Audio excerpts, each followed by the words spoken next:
The Vitae Aeternum Pact. First entry: the formal pact by the three factions' representatives.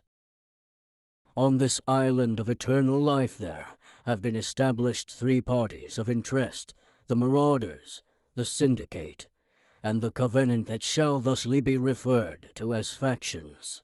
These factions represent their individual interests and motivations that shall be introduced to every new denizen, henceforth referred to as the subject of Aeternum. These introductions shall take place in the order of signing: first Marauders, then Syndicate, and finally Covenant. Each settlement's magistrate shall direct the subject to the Marauders' representative of the corresponding settlement, who may issue a test of mettle in order to judge the subject's physical prowess.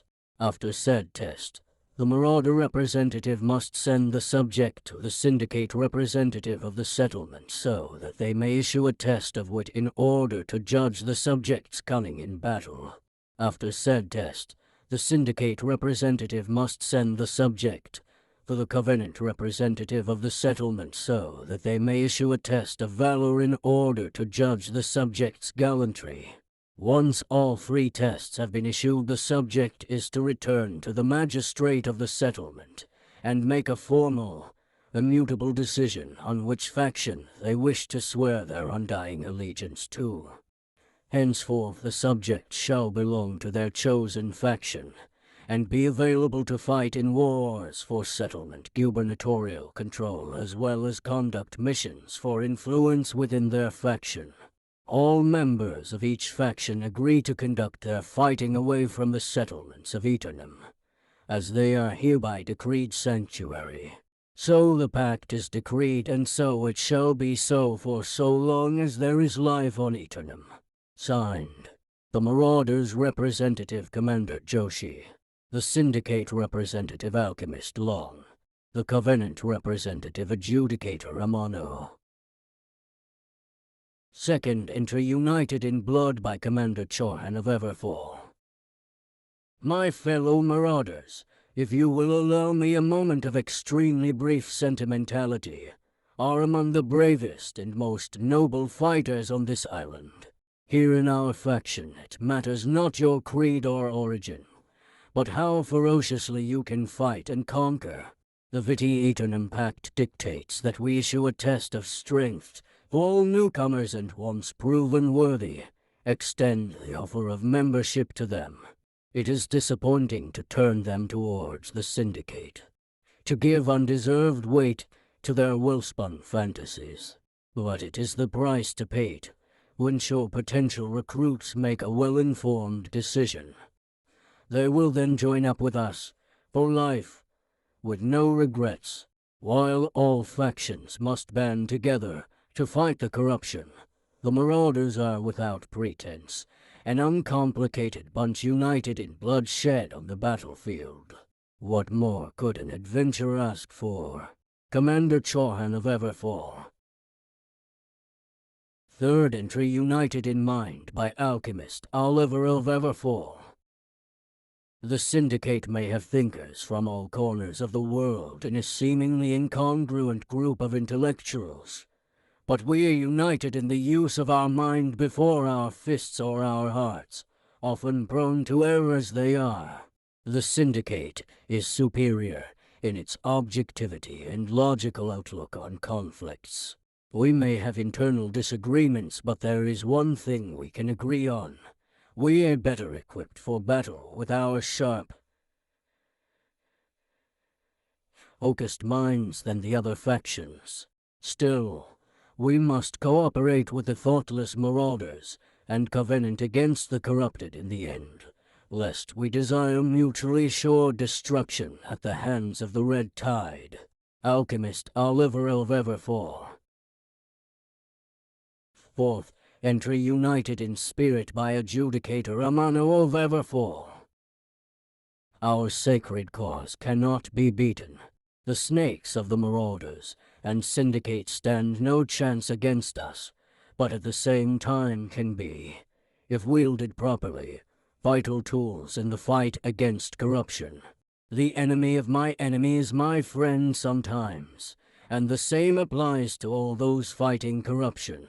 Though it is said to lie with dogs, you wake with fleas. Cooperation.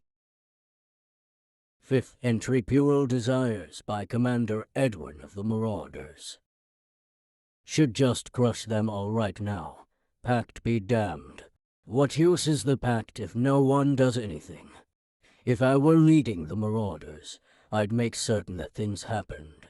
Force those syndicate cowards to give over what they've researched, and wipe a sanctimonious smirk off the faces of the Covenant with my blade. If I had to. Commander Joshi is a great woman, but the others bind her hands. If the weak were meant to rule, then it wouldn't be so easy to get rid of them, would it? I'll talk with her about it more next time I see her. 6th entry, Biding Time by Alchemist Long of the Syndicate. Commander Joshi has again proposed that we carry the fight to the north. And while the day will come that we must do this, the time is not yet right. I, and the rest of my brethren, are certain that we will uncover something that will give us an edge over the corruption. The ancients must have had some way of fighting against it. Perhaps they were too few at the end, or there was not enough time. That halfwit Amano tried to say that the ancients fell because they lacked faith, that the Covenant is stronger than the ancients were because of it. I could have throttled her right then. We must not be hasty, and I must control my temper. 7th entry, The Unyielding Balance by Adjudicator Dempster of the Covenant. While this pact has made these sanctuary settlements much quieter, I fear it has only prolonged the existing conflict. Each leader knows that the corruption is the true enemy, the rot at the center of all chaos across the island. Yet none is willing to step back and accept another viewpoint. I refuse to be caught up in the rank venality of the Marauders, and even if Alchemist Long and I sometimes agree on the blessed nature of Azoth, her inability to find faith in our cause makes her a difficult ally. While I am certain our beliefs will act as both sword and shield against the darkness ahead, I am at least willing to grant that some members of the other factions make points to consider. That does not make me doubt our cause, no. I believe it makes me stronger in it. 8th entry, Discordant Trinity by Commander Joshi of the Marauders.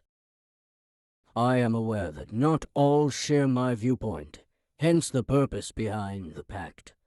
But part of that was agreeing to join together to fight against the corruption. Each time I propose that we take the fight to the north, to the heart of the enemy, I am blocked by imbeciles.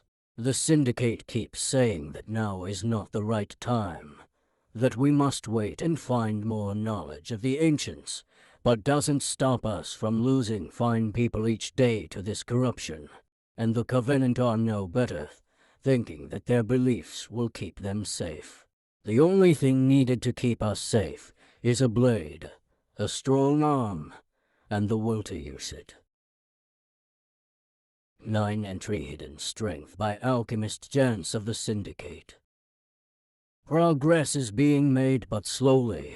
Others have spread far and wide, searching for any and every remnant of the ancients.